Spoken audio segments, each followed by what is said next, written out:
Hello बच्चों, स्वागत है आप सभी का आई टू स्टडी टीम पर। दोस्तों, इस वीडियो में हम देखने वाले हैं कक्षा 9वीं त्रैमासिक परीक्षा 2023-24 विज्ञान का पेपर देखने वाले हैं, जो कि आपका 15 सितंबर को होने वाला है।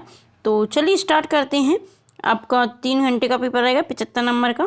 पहला आपका सही विकल्प है। दोस्तों हम पूरा पेपर देखने वाले हैं। इसमें जो आपके सही विकल्प देखेंगे, इसमें सही जोड़ी देखेंगे, खाली स्थान देखेंगे, जो कि मैं आपको आंसर्स के साथ बताने वाली हूँ कंप्लीट, और इनके कुछ क्वेश्चंस भी देखेंगे। तो चलिए स्टार्ट करते हैं। वीडियो के एंड तक बने रहना दोस्तों, मैं आपको कंप्लीट इनका फुल सॉल्यूशन इस वीडियो में बताने वाली हूँ। तो चलिए स्टार्ट करते हैं। पहला क्वेश्चन है आपका, सही विकल्प चुनकर लिखिए। तो पहला है इसका, पदार्थ की कितनी अवस्थाएं होती हैं। तो आप सभी लोग जानते हो पदार्थ की 3 अवस्थाएं होती हैं। सेकंड रहेगा, जिन न्यूनतम ताप पर पिघलकर द्रव्य बन जाता है वह इसका क्या कहलाता है। तो गलनांक कहलाता है। जिस न्यूनतम ताप पर पिघलकर द्रव्य बनता है तो वह गलनांक बिंदु कहलाएगा। इसके बाद आपका थर्ड रहेगा, पदार्थ की किस अवस्था में कणों के मध्य न्यूनतम रिक्त स्थान होता है। तो इसका हम देखने वाले हैं। इसका हो जाएगा ठोस। पदार्थ की किस अवस्था में कणों के मध्य न्यूनतम रिक्त स्थान होता है। ठोस में बिल्कुल भी रिक्त स्थान आपको नहीं मिलता। फिर इसके बाद द्रव में थोड़ा रहता है स्थान, और फिर गैस में ज़्यादा स्थान रहता है। तो ऐसा होता है इसमें। ठोस में सबसे कम रहेगा, फिर द्रव में, फिर गैस में। इसके बाद आपका फोर्थ क्वेश्चन रहेगा, सर्वाधिक विसरण गुण वाला पदार्थ है। तो गैस सबसे अधिक सर्वाधिक विसरण गुण होता है गैस में। इसके बाद आपका 5वां रहेगा, 2 या 2 से अधिक पदार्थों का संगम मिश्रण कहलाता है। तो विलयन कहलाता है। हम 2 या 2 से अधिक पदार्थ को मिलाएंगे तो वो विलयन हो जाएगा। इसके बाद हमारा 6 क्वेश्चन रहेगा, वायु एक विलयन है। तो इसका आंसर क्या होगा। इसका आंसर रहेगा आपका इसका आंसर रहेगा आपका, निम्नलिखित में से कौन सा पदार्थ, हमारा छठवां करना है हमें। तो ये छठवें का रहेगा, वायु एक विलयन है। तो गैस में गैस का एक विलयन होता है वायु। निम्नलिखित में से कौन सा पदार्थ ऊर्ध्वपातित हो सकता है। तो नेफ्थलीन पदार्थ है जो ऊर्ध्वपातित हो सकता है। इसके बाद आपका 8वां रहेगा, मोमबत्ती का जलना केवल एक भौतिक प्रक्रिया है। आपको रासायनिक और भौतिक प्रक्रिया के कुछ एग्जाम्पल भी करने हैं। आपको क्वेश्चन भी पूछ सकता है, इनमें अंतर भी बह सकता है, और भौतिक या रासायनिक पदार्थ क्या होता है और इनके कुछ एग्जाम्पल मतलब उदाहरण पूछ सकते हैं आपसे। तो आप इन्हें एक बार जरूर कर लें। इसके बाद हमारे रिक्त स्थान देखेंगे, जो कि हमारे 8 रहेंगे। 8 नंबर का यहाँ पर हमने सही विकल्प देखे, जो कि आपके 8 थे, 8 नंबर की। इसके बाद आपका सेकंड रहेगा, रिक्त स्थान भरिए। जीवन की मूलभूत इकाई होती है। तो कोशिका होती है, सेल होती है, जिसे हम सेल बोलते हैं इंग्लिश में। आप कोशिका कर लेना यहाँ पे। जीवन की मूलभूत इकाई कोशिका होती है। पादपों में जल का संवहन जाइलम ऊतक द्वारा होता है। पौधों में जल का संवहन जाइलम द्वारा और फ्लोएम द्वारा फूड का साइलम होता है। इसमें हो जाएगा आपका जाइलम। समसूत्री विभाजन पैतृक कोशिकाओं में होता है। समसूत्री विभाजन कहाँ पे होता है। पैतृक कोशिकाओं में।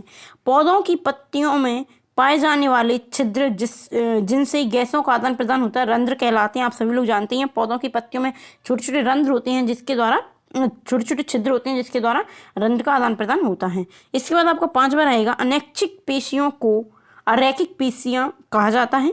एक ही प्रकार की कोशिकाओं का समूह जो संरचना व कार्य में समान हो ऊतक कहलाता है। ऊतक जो कि कोशिकाओं से मिलकर बनता है, ऊतक टिश्यू हम इसे बोलते हैं।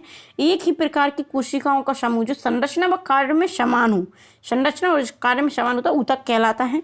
तंत्रिका ऊतक की कार्यात्मक इकाई न्यूरॉन होती है।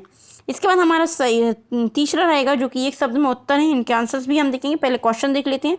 आपका 7 नंबर का रहेगा, ये दाब का मात्रक क्या है। यहाँ पे हमें दाब का मात्रक बताना है। निलंबन का प्रकार का विचलन होता है। डीएनए का पूरा नाम क्या है। कोशिका विभाजन कितने प्रकार का होता है। मरुस्थलीय पौधों में किस प्रकार के रंध्र पाए जाते हैं। एक गाड़ी का ऑटोमीटर कितना मापन करता है। प्रत्येक वस्तु अपनी वर्तमान अवस्था स्थिति में ही बनी रहना चाहती है।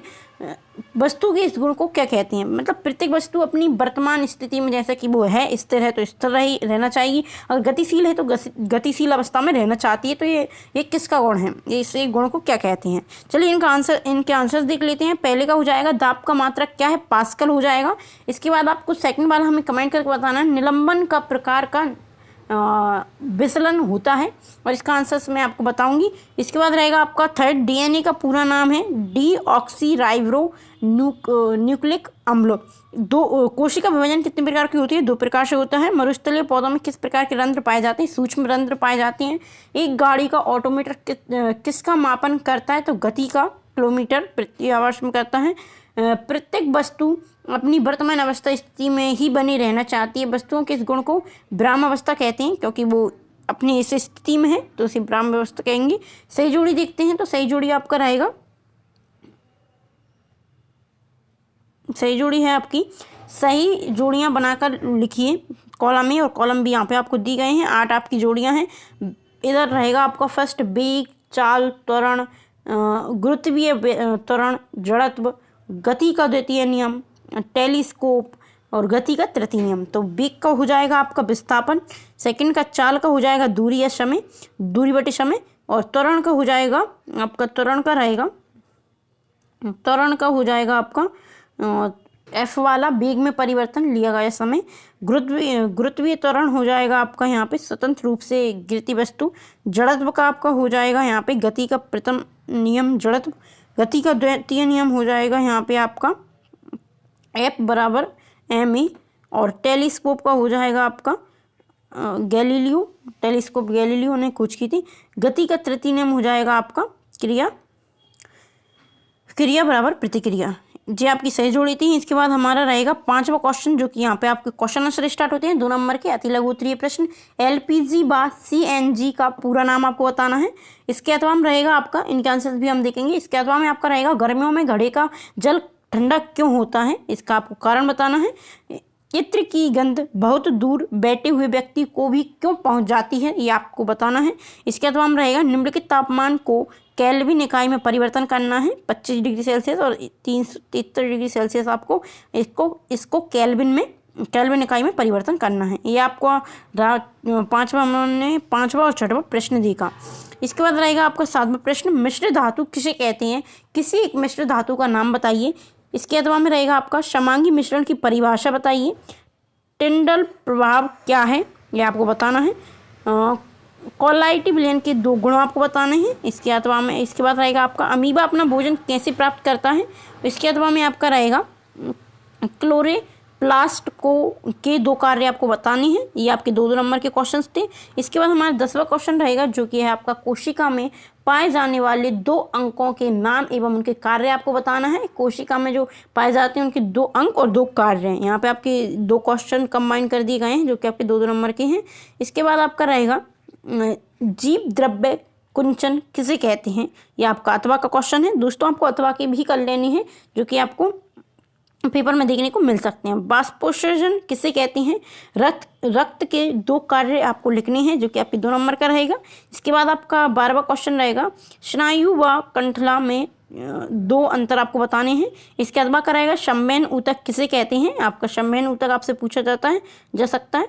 इसके बाद आपका रहेगा चाल एवं वेग में 2 अंतर आपको बतानी है। चाल और वेग में एक समान गति की किसे कहते हैं? एक समान गति क्या कहलाती है? इसके बाद आपका रहेगा यहाँ पे दूरी व विस्थापन में 2 अंतर बताने हैं आपको। दूरी और विस्थापन में यहाँ पे चाल और वेग में अंतर बताना था, यहाँ पे दूरी और विस्थापन में अंतर बताया है। आप देख सकते हैं आप किस प्रकार क्वेश्चन आपसे पूछे जा सकते हैं। गति को परिभाषित कीजिए, तो गति क्या है, गति की आपको परिभाषा देनी है। इसके बाद आपको 15वां क्वेश्चन रहेगा, संतुलित बल किसे कहते हैं? संतुलित बल क्या है या संतुलित बल किसे कहते हैं? इसके अथवा में रहेगा आपका मैदान में लुत्कड़ी करती हुई गेंद कुछ दूर जाकर अपने आप ही क्यों रुक जाती हैं, तो ये आपको बताना है। इसका 2 नंबर हमने क्वेश्चन देखे थे 2 नंबर वाले। इसके 3 और 4 नंबर वाले क्वेश्चन हम अगली वीडियो में देखेंगे। ये था आपका पूरा, मैंने आपको कंप्लीट 15 क्वेश्चंस करवाए थे। आप देख सकती हो पूरे मैंने ये क्वेश्चंस थे, आप स्क्रीनशॉट भी ले सकती हो। मैंने आपको ऑब्जेक्टिव भी करवाए इनके वस्तुनिष्ठ क्वेश्चन, जो कि मैंने इनके आंसर्स भी बताए आपको। तो चलिए मिलते हैं अगली वीडियो में। अगर आपने अभी तक वीडियो को लाइक नहीं किया तो वीडियो को लाइक कर दें, चैनल को सब्सक्राइब करना ना भूलें और दोस्तों को वीडियो जरूर शेयर करें। तो चलिए मिलते हैं अगली वीडियो में। धन्यवाद।